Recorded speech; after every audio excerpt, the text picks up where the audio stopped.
ଆଜିର ଏହି ବିଷୟର ନାମ ହେଉଛି ମୋବାଇଲ ର ଶୈଶବ। ମତେ ଏତିକି ନିଜକୁ ଧନ୍ୟ କରୁଅଛି। ମୋବାଇଲ ଆମେ ଯେତିକି ଦେଖିବା କଥା ଦେଖିକି ମନୋରଞ୍ଜନ ପାଇଁ ଦେଖୁଛେ, କିନ୍ତୁ ଆମେ ଛୋଟ ପିଲାମାନେ ମାଆମାନେ ଅଧିକ ମୋବାଇଲ ଦେଖୁଛନ୍ତି ଓ ପରିବେଶକୁ ଛୋଟ ପିଲାମାନେ ଅଧିକ ଧ୍ୟାନ ମଧ୍ୟ ଦେଇପାରୁନାହାନ୍ତି।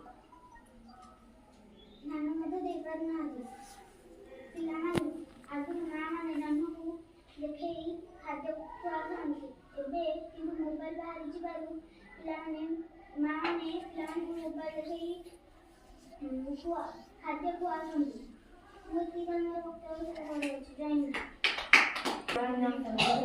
ପୂଜ୍ୟ ଗୁରୁଜୀବନବୃନ୍ଦ ଓ ଏଠାରେ ଉପସ୍ଥିତ ଥିବା ମୋର ଛୋଟ ବଡ଼ ଭାଇ ଭଉଣୀ, ଆଜିର ବିଷୟବସ୍ତୁ ହେଉଛି ମୋବାଇଲ ଜାଲ ଶୈଶବ। ପ୍ରଥମ କାରଣ, ଆମେ ମୋବାଇଲ ଦେଖିବାରୁ ଆମର ଦୃଷ୍ଟି ଶକ୍ତି, ବୁଦ୍ଧି ଓ ବାହ୍ୟ ଶକ୍ତି ମଧ୍ୟ କମିଥାଏ ଓ ଥରେ ଥରେ ଅଧିକ ସମୟ ମୋବାଇଲ ଦେଖିଲେ ଅନେକ ଲୋକ ଅନ୍ଧ ହୋଇଯାଆନ୍ତି ଓ ଥରେ ଥରେ ମୋବାଇଲ କାଟି ଫୁଟି ଯାଇବାର ସମ୍ଭାବନା ଥାଏ ଓ ଫୁଟିଗଲେ ଦେଖୁଥିବା ଲୋକ ବା ଶିଶୁର ଖଣ୍ଡିଆ ଖାବରା ହେବାର ସମ୍ଭାବନା ଥାଏ।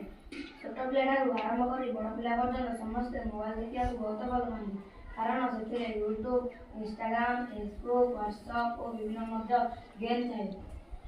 ସେଗୁଡ଼ିକୁ ପିଲାମାନେ ଦେଖିବାକୁ ବହୁତ ଭଲ ପାଆନ୍ତି ଓ ଏପରି ଏକ ଗେମ୍ ଅଛି ଯାହାକୁ ପିଲାମାନେ ବାଜି ଲଗାଇ ଖେଳିଥାନ୍ତି ଓ ସେହି ବାଜି ହାରିଗଲେ ଘର ଲୋକମାନେ ମାରପିଟ କରିବେ ବୋଲି ଆତ୍ମହତ୍ୟା କରି ମରିଯାଆନ୍ତି। ସେହି ଗେମ୍ର ନାଁ ହେଲା ଫ୍ରି ଫାୟାର।